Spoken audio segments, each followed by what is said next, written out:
Hi everyone, welcome to our channel. আজি মই আপোনালোকক দীঘল চুলি নকটাকে চুটি চুলি কেনেকৈ কৰিব পাৰে এটা ইজি ট্ৰিক দেখাম তেন্তে বলক ভিডিওটো ষ্টাৰ্ট কৰো। প্ৰথমতে আপোনালোকে নিজৰ চুলিখিনি ভালদৰে ফনিয়া ল'ব।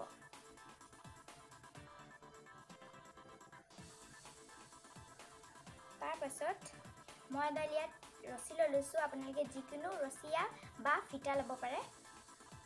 এই ধৰণে ৰছীডাল ভিতৰত সোমোৱাই ল'ব আৰু এই ধৰণে উলিয়াই দিব।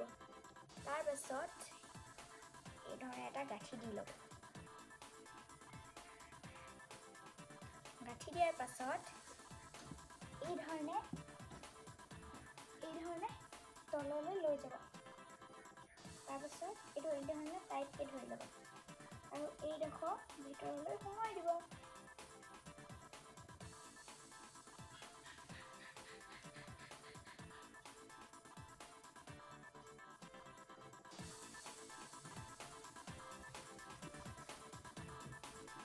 এই ধৰণে সোমাই দিয়াৰ পাছত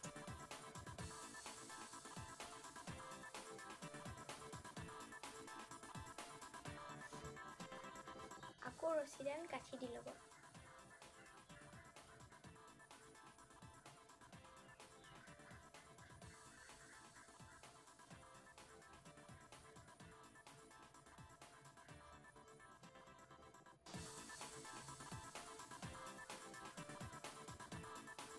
এয়া হৈ গ'ল। ইয়াক আৰু সুন্দৰ দেখাবৰ কাৰণে আপোনালোকে বেল এডাল মাৰি ল'ব পাৰে। মই মাৰি লৈছোঁ।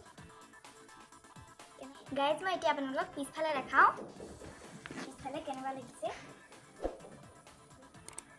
যদি ভাল লাগিলে ভিডিঅ'টো তেন্তে লাইক, শ্বেয়াৰ আৰু ছাবস্ক্ৰাইব কৰিবলৈ নাপাহৰিব। Bye bye.